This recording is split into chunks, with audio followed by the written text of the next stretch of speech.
heç tanımadığı insanları xilas etmək üçün öz həyatını təhlükə altına qoymaq və bunu edərkən soyuqqanlı olmaq, sağ qalmaq üçün yox, daha çox insanları xilas etmək xatirinə və nəhayət bunların hamısını qəhrəmanlıq kimi deyil, adi bir iş hesab etmək.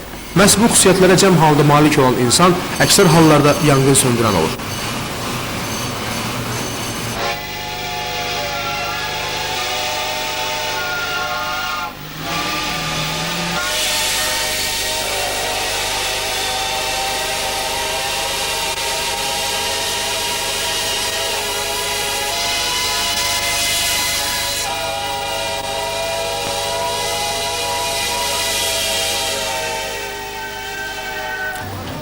Hər şey telefon zəngindən başlayır. Ona görə də yanğın mühafizəsinin keyfiyyəti rabitənin yaxşı işindən bilavasitə asılıdır.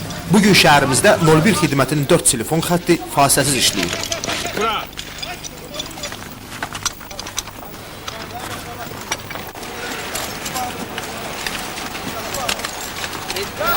Hal-hazırda rabitənin inkişafından əlaqədar olaraq bizdə mobil rabitə xidmətindən də istifadə olunur. Mobil rabitə xidmətindən 110 nömrəli telefona zəng etməklə, hadisənin yerini dəqiq göstərməklə bu telefondan istifadə etmək olar və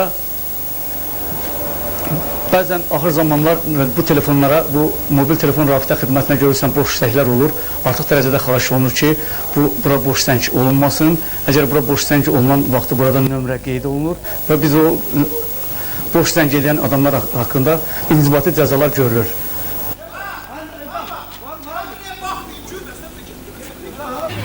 Gəncə şəhər Dövlət Yanğın Təhlükəsizliyi İdarəsindən aldığımız məlumata görə bu ilin 9 ayında qeydə alınmış 29 yanğın nəticəsində vətəndaşlara 129 milyon manat məbləğində ziyan dəyib.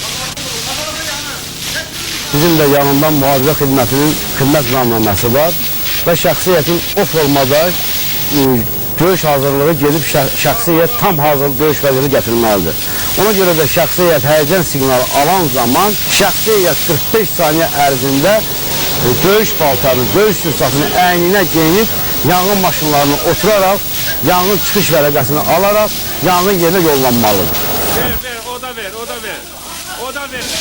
Hadisə yerinə tez çatmaq, özünü itirmədən yanğının baş verdiyi məkanı təhlil etmək və alov ocağını söndürmək xüsusi peşəkarlıq tələb edir. Sovetlər Birliyi dövründə Azərbaycanda bu peşə sahiblərini hazırlayan hər hansısa bir məktəb yox idi.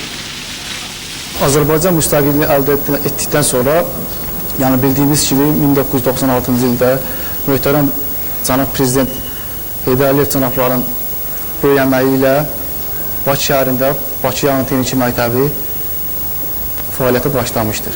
Yanğın taktikası, yanğın texnikası, yanğın profilaktikası, yəni peşə uyğun dərslər keçirilir. Bu məktəbin məzunları seçdikləri peşənin şərəfli olduğuna əmindirlər. Yəqin ki, siz də mənimlə razılaşarsınız. Yanğın söndürən işləmək hər oğlun işi deyil. Yanğın söndürənlər bayram günləri də belə dincəlmək bilmirlər və alov ocağını söndürməyə çalışırlar. Biz isə bir daha onları peşə bayramı münasibətilə təbrik edirik və uğurlar arzuluruq. İlqar Ağayev, Vaqif İbrahim Xəlil, Xəbər Plus.